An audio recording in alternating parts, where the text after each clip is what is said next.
Cordiale saluto gentili amici e amiche alla visione all'ascolto per quanto riguarda le ultimissime dal nord-est con il nostro audio-video giornale del pomeriggio. Apriamo subito con una notizia di cronaca nera. Una donna di 27 anni, Vanessa Ballan, incinta di 3 mesi, è stata trovata morta colpita con un'arma da taglio nella frazione di Spineda di Riese Pio X in provincia di Treviso. Il corpo della vittima si trovava all'ingresso della sua abitazione. L'allarme è stato dato da un vicino di casa che ha avvertito immediatamente il 118. Sentito dai carabinieri anche il compagno della donna. Il presunto omicida risiede ad Altivole, in comune confinante con Riese. L'uomo, che è attualmente ricercato, si sarebbe allontanato a piedi dal luogo del delitto.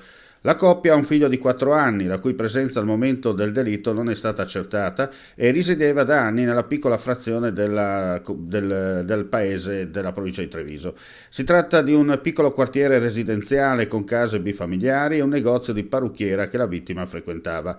La stessa era sposata dal novembre 2012 con Nicola Scapinello, l'uomo talmente sentito, come detto dai carabinieri, e si erano trasferiti a Riese da Castelfranco Veneto, località di cui sono entrambi originari. Sul posto stanno operando le forze dell'ordine con l'ausilio anche dell'elicottero per rintracciare il presunto omicida. Un giovane uomo è stato soccorso nel primissimo pomeriggio di oggi dal personale medico-infermieristico per le ferite che ha riportato a seguito di un incidente che si è verificato a Monfalcone lungo via Verdi all'intersezione con via Roma, dove, per causa in corso di accertamento, un'auto lo ha urtato mentre stava attraversando le strisce pedonali. Gli infermieri della Sores hanno inviato sul posto l'equipaggio di un'ambulanza proveniente dalla città dei cantieri e l'automedica da Gradisca di Sonzo. Hanno attivato le forze dell'ordine. Il personale medico-infermieristico ha preso in carico il giovane, che è stato trasportato d'urgenza in codice giallo, per fortuna non è in pericolo di vita, all'ospedale di San Polo, dove si trova tuttora ricoverato. Nova Gorica e Gorizia, sede ideale per il meeting Interreg 2025, la dichiarazione dell'assessore regionale Barbara Zilli.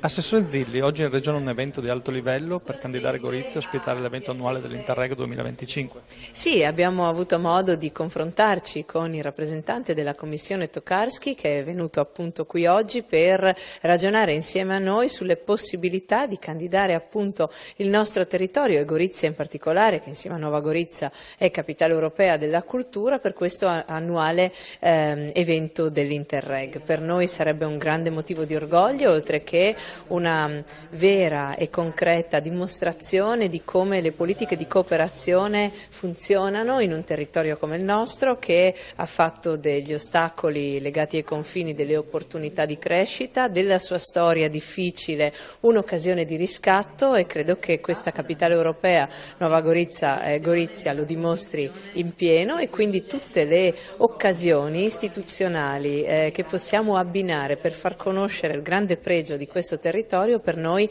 vanno prese al volo, e questa è appunto un'occasione molto importante sulla quale lavoriamo con serietà e responsabilità sempre più alta per ospitare qui un grande evento. Al momento non ci sono altre notizie, chiudiamo qui questa edizione flash, ulteriori news come sempre sul nostro sito www.friulitv.net.